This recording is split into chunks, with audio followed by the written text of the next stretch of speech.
저는 오늘 출애굽기 33장 11절 말씀을 근거로 말씀의 한번 제목을 따라해 주시기 바랍니다. 하나님과 친하십니까? 하나님과 친하십니까? 아멘. 사랑하는 성도 여러분, 오늘 이 제목을 들으시고 또 말씀하시면서 어떤 마음이 드셨습니까? 여러분, 하나님과 어느 정도 친하신가요? 나도 모르겠다 이렇게 표정을 짓고 계신데, 네.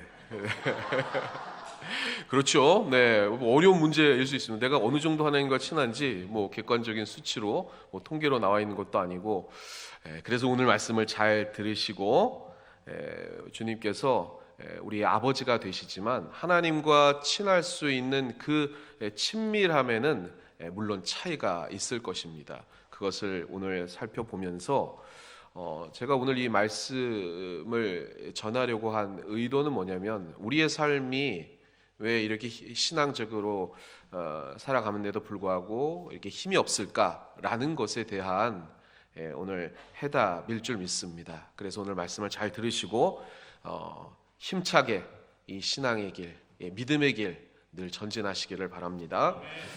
다시 한번 따라해 주시기 바랍니다. 하나님과 친하십니까? 네. 성경에 하나님을 섬겼던 수많은 인물들이 있죠. 우리 믿음의 선진들이 있습니다. 그런데요, 하나님께서 그 누구에게도 허락하지 않고 표현하지 않으셨던 특이한 표현, 오늘 본문에 나와 있습니다. 어떤 특이한 표현일까요? 우리 33장 11절 말씀 한번 주의 깊게 다시 한번 집중해서 한번 합독해 보겠습니다. 시작.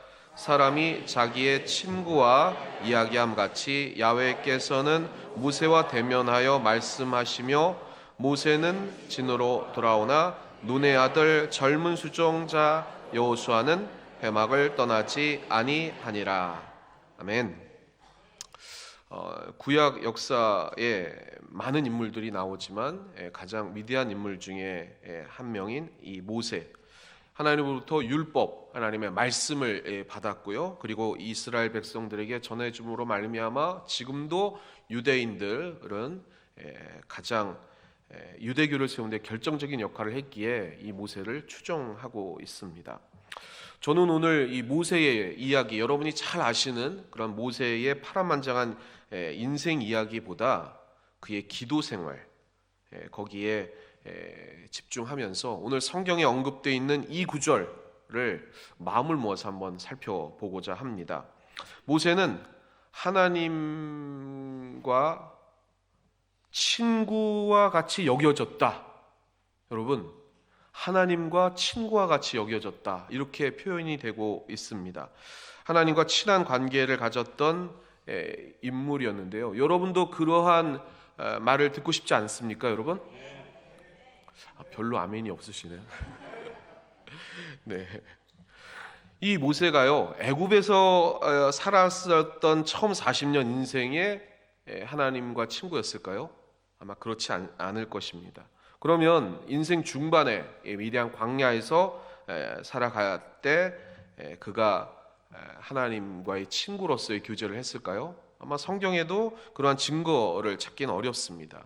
여러분이 잘 아시는 것처럼 그의 삶의 변화를 가져왔던 호렙산에 하나님을 만났던 그 인생의 어느 시점에 하나님을 깊이 배우기 시작했고, 그리고 하나님께 기도하는 삶을 시작하게 되었습니다. 누구나 우리가 신앙을 가졌다면 그러한 기도 생활을 시작하게 됩니다.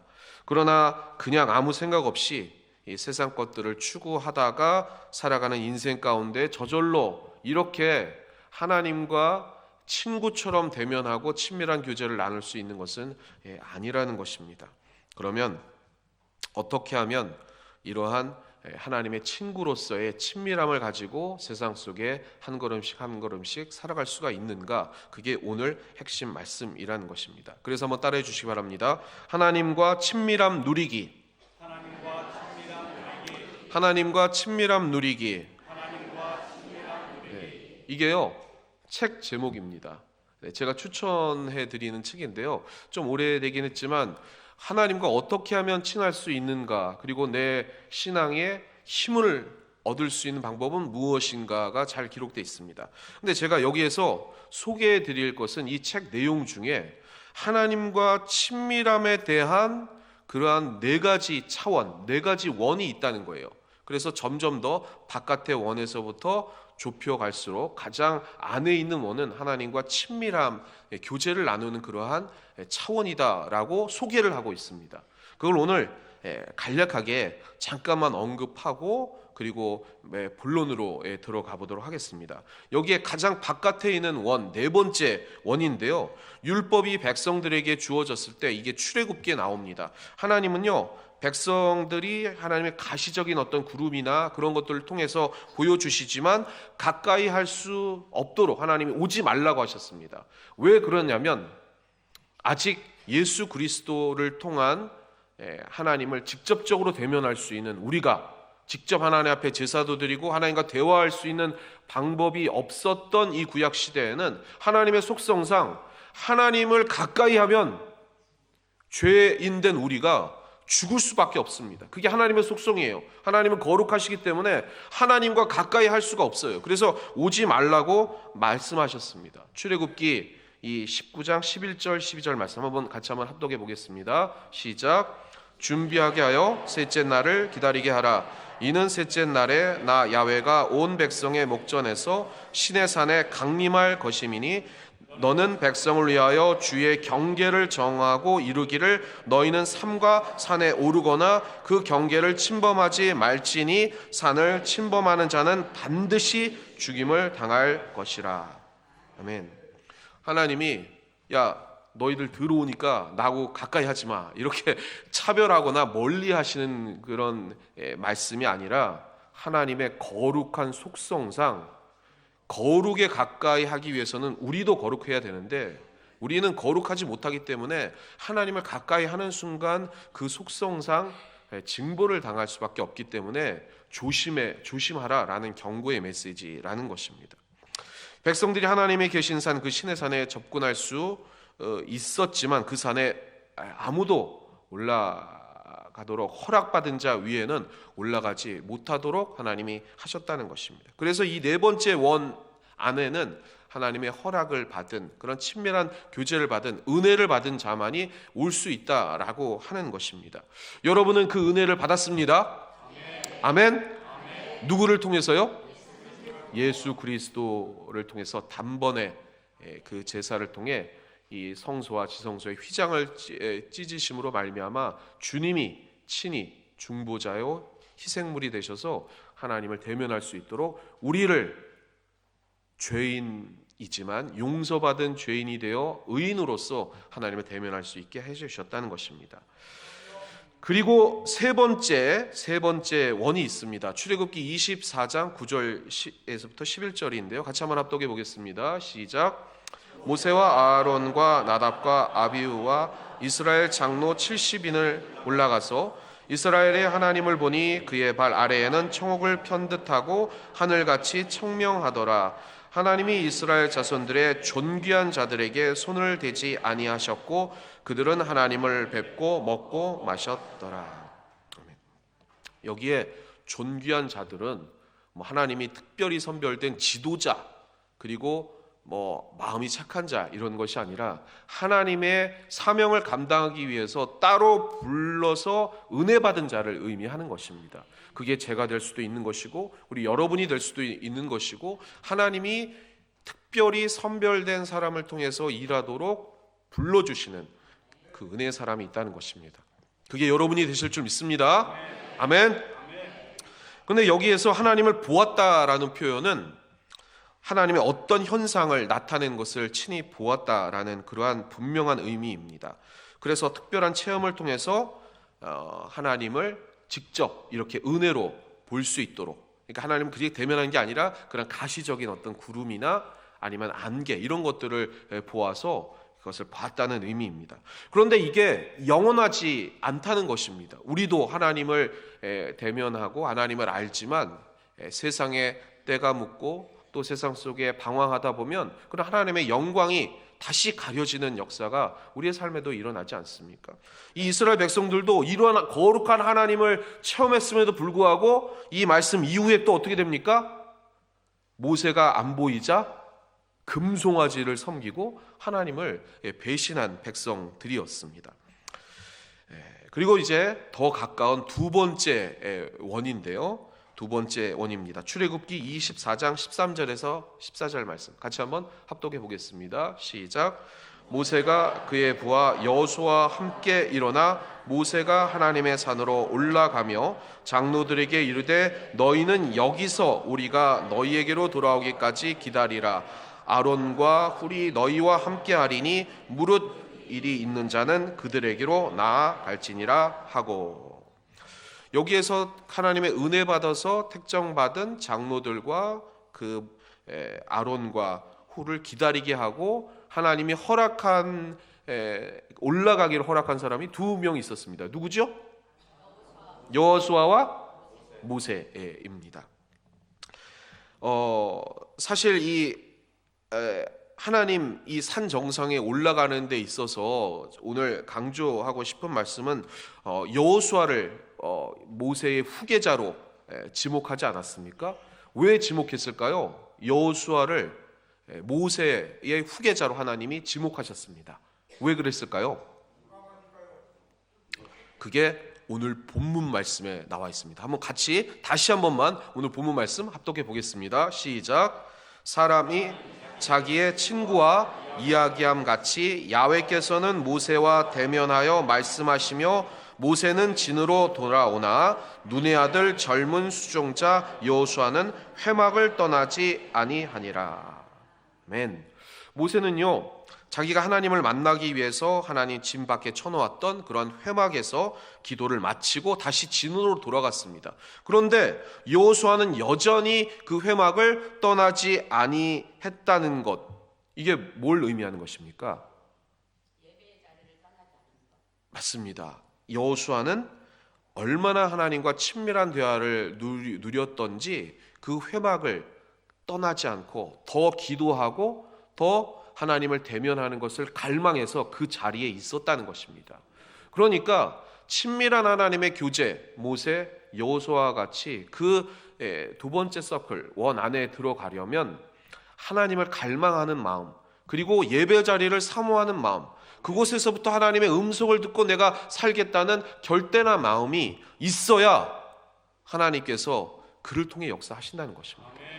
오늘도 여러분 주일 이 예배에 나왔습니다. 왜 나오셨죠? 하나님 앞에 경배와 찬양을 드리고 우리의 창조주 되시니까 당연히 세상 사람들이 하는 것처럼 우리도 하나님 앞에 산 제사를 드리기 위해서 나왔습니다. 그런데 그것뿐만이 아니라 하나님이 다른 세상의 종교처럼 야 제사 드려, 이게 제사상 싸려, 그리고 나를 경배해, 여기에만 그치는 것이 아니라 하나님은 우리와 교제하시고 그리고 세상에 살아갈 용기와 힘을 더불어 하나님의 능력으로 펼치기 위해서 여러분을 불러주셨다는 것입니다. 하나님이 부르시지 않으면 여기에 올 자가 아무도 없다고 성경에 기록되어 있습니다. 왜 그러느냐? 우리가 세상을 이기고 하나님의 목적대로 사는 것이 진정한 승리고 진정한 평안이고 진정한 축복이기 때문에 하나님께서 여러분을 불러주셔서 그 힘을 전하시고자 그렇게 하나님이 여러분을 불러주셨다는 것입니다. 그러기에 그것을 알고 하나님으로부터 나오는 그 힘과 능력을 공급받기 위해서 제가 정말 어젯밤부터 설레서 잠도 한숨도 못 자고 오늘 이 예배 자리에 나왔습니다. 이런 갈망이 여호수아처럼 있어야 된다는 거예요. 그렇게 갈망하신 분들만 아멘? 솔직히 진짜 거짓말하지 마시고요. 그렇게 갈망하셔서 잠도 못 잘 정도로 설레어가지고 하나님을 만나기를 소망하신 분만 아멘? 맞네요. 그래도요. 감사합니다. 우리 여의도 수보 신앙상 교회는 정말 성숙한 신앙인들만 모이신 줄 믿습니다. 희망이 있습니다. 소망이 있습니다. 아멘입니다. 마지막 첫 번째 서클, 그 원이 있습니다. 출애굽기 24장 15절에서 18절 말씀입니다. 같이 한번 합독해 보겠습니다. 모세가 산에 오르매 구름이 산을 가리며 야훼의 영광이 시내 산 위에 머무르고 구름이 엿새 동안 산을 가리더니 일곱째 날에 야훼께서 구름 가운데서 모세를 부르시니라. 산 위에 야훼의 영광이 이스라엘 자손의 눈에 맹렬한 불같이 보였고 모세는 구름 속으로 들어가서 산 위에 올랐으며 모세가 40일 40일을 산에 있었더라. 아멘. 결국 산 위에 정상에 올라서 하나님을 대면한 사람은 유일하게 모세였습니다. 단 한 사람 모세. 모세는 보이지 않도록 하나님의 임재를 상징하는 그 구름 속 그 산 정상에 올라서 40일 하나님과 대면하고 친구처럼 하나님과 교제했다는 것입니다. 그런데 여기서 제가 좀 보충 참고적으로 좀 설명을 드릴 것은 그림을 잠깐 보시면 이 시내산과 이 성막이 같은 개념입니다. 성막을 보면 거기에 성소에 들어올 수 있는 사람, 그리고 이 성막 안에 이 물두덩과 이 제단에 들어올 수 있는 사람, 그리고 지성소로 들어갈 수 있는 사람이 구분되어져 있습니다. 산과 똑같습니다. 이 시내산에 하나님이 구분해서 그렇게 올리신 것은 하나님의 특정한 그 은혜와 구별된 자를 통해서 하나님이 역사하도록 이렇게 장치를 해 주셨다는 것입니다. 이 의미가 그러면 선별된 어떤 특정한 사람만을 하나님의 은혜를 받고 교제를 나눌 수 있는가, 이렇게 오해할 수 있지만 저 당시는 구약 시대였고요. 이것을 다시 이 한계가 있는 이 성막의 제사법을 다시 한번 완벽하게 회복시켜 주시고, 그리고 우리가 직접 하나님을 대면할 수 있도록 만드신 분이 누구시라고요? 예수님이시라는 것입니다. 그래서 그러한 은혜를 여러분이 다 받은 줄 믿고 주님의 그 십자가를 의지하셔서 다시 한번 하나님 앞에 나아가신 여러분 되시길 바랍니다. 그러나 여기서 이 책에서 말하고 있는 바는 이게 그렇게 구별된 그 구약에 따라서 그런 서클이 나눠진 것이 아니고, 그러한 하나님의 특별한 은혜는 받았지만 우리의 갈망과 헌신까지 무시하지는 말라는 것입니다. 그런 갈망이 있는 자가 하나님을 더욱더 친밀하게 만난다는 것을 이야기하고자 한다는 것입니다. 그러면 어떻게 모세는 유일하게 하나님을 그렇게 오래 대면할 수 있는가? 이게 오늘 본론이죠. 그래서 한번 따라해 주시기 바랍니다. 친밀함의 요인. 친밀함의 요인. 왜 하나님께서는 모세를 택정해서 하나님과 대면하고 하나님의 사명을 받아서 이 백성을 이끌 수 있도록 하나님이 은혜 주셨는가? 그게 중요한데요. 세 가지 요인이 있습니다. 한번 첫 번째부터 한번 살펴보겠습니다. 첫 번째입니다. 한번 따라해 주시기 바랍니다. 믿음으로 살아가려는 결단. 믿음으로 살아가려는 결단. 이게 정말 중요한데요. 모세는요, 처음에 방법은 미숙했어도요, 하나님을 따르려는 그 동기가 먼저 있었다는 거예요. 그게 히브리서 11장 24절에서 26절 말씀에 나옵니다. 우리 같이 한번 합독해 보겠습니다. 시작.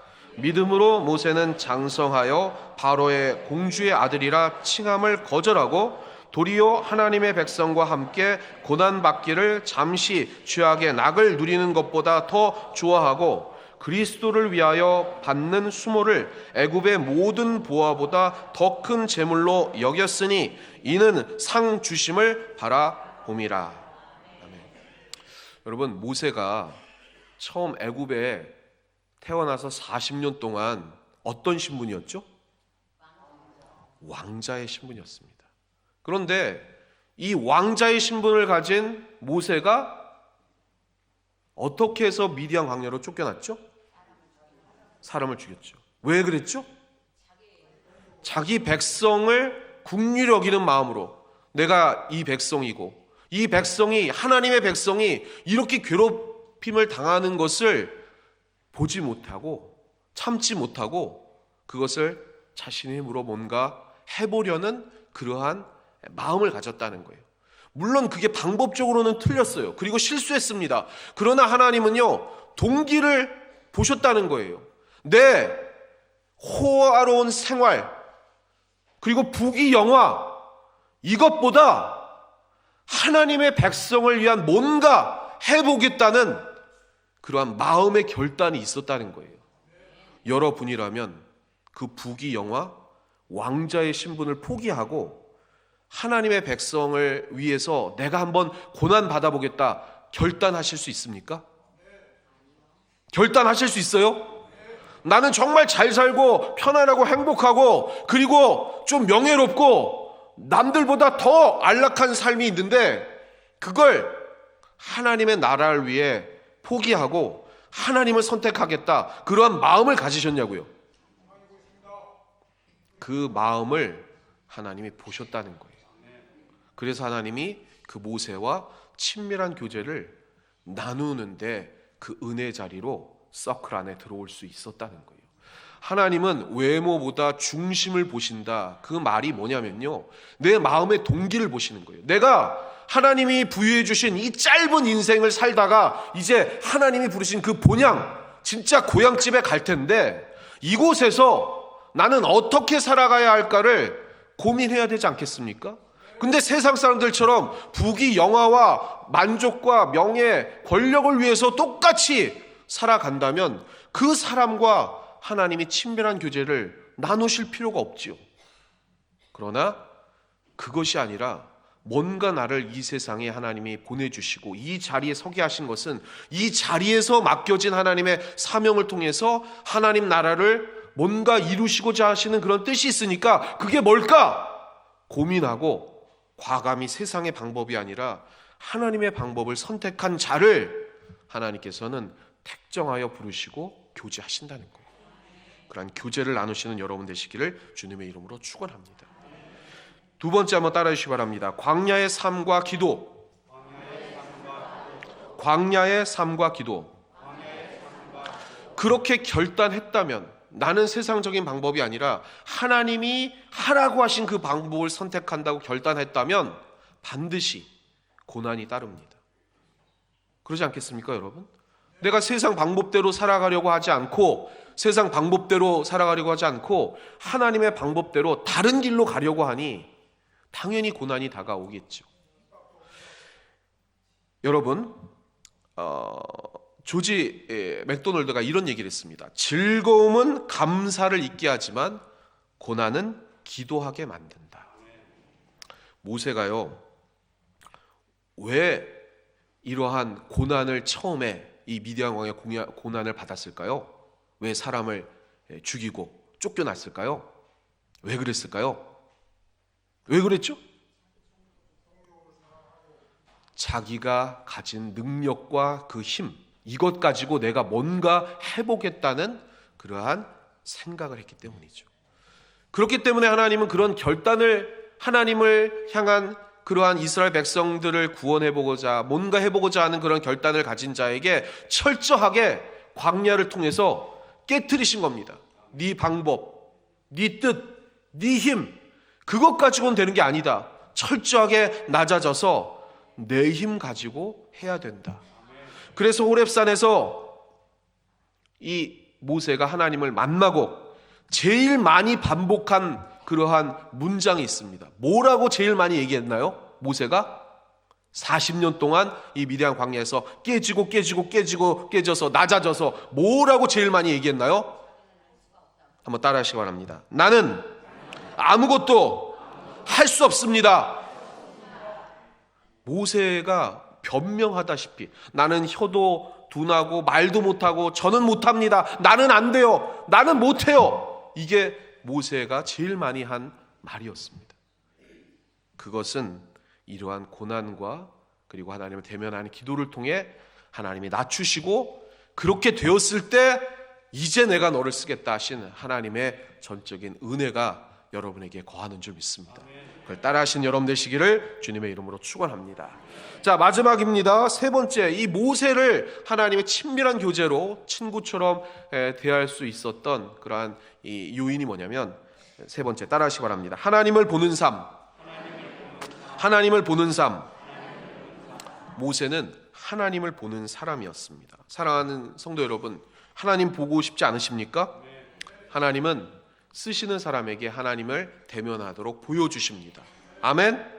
출애굽기 3장 6절 말씀입니다. 같이 한번 합독해 보겠습니다. 시작.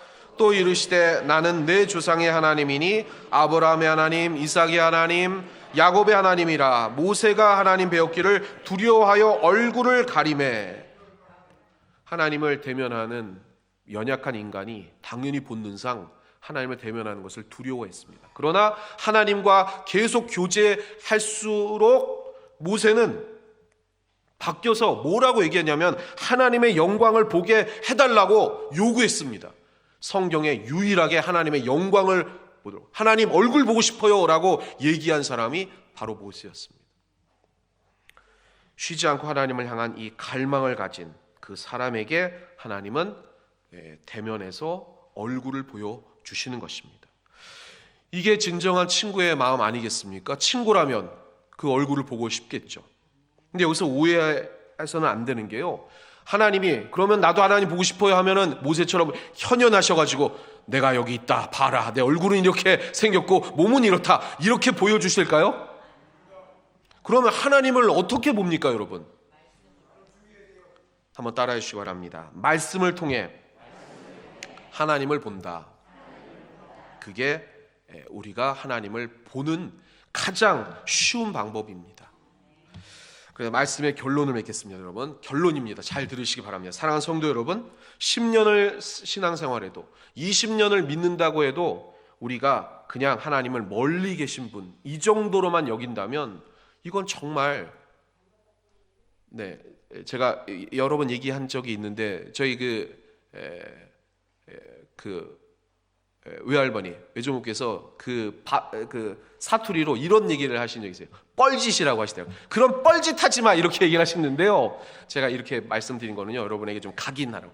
그런 뻘짓하지 마시기 바랍니다. 여러분, 그렇게 오랜 신앙의 그러한 신앙생활을 하면서도 하나님을 대면하지 않고 그 친밀한 교제를 나누지 못하면 그럼 당연히 여러분의 삶과 그 신앙의 힘을 잃어버릴 수밖에 없지 않습니까?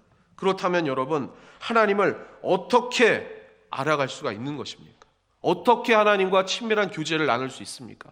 제일 쉬운 방법부터 하나님이 알려주셨어요. 의사소통, 사람과 의사소통을 하려면 어떻게 해야 됩니까? 대화죠. 대화, 말하기, 듣기, 그게 의사소통이고 교제입니다. 그러면 하나님과 대화라면 어떻게 대화합니까? 하나님과 말하기, 뭡니까?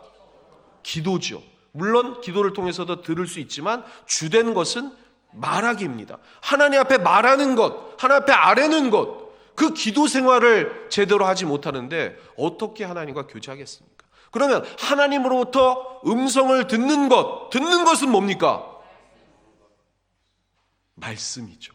오늘 이 설교이기도 하고 여러분이 쉽게 집에 가서 하루에 몇 장이라도 이 말씀을 계속 읽고, 이 말씀 어렵잖아요. 그래서 하나님이 붙여주신 과외 선생님이 계시죠. 누구죠?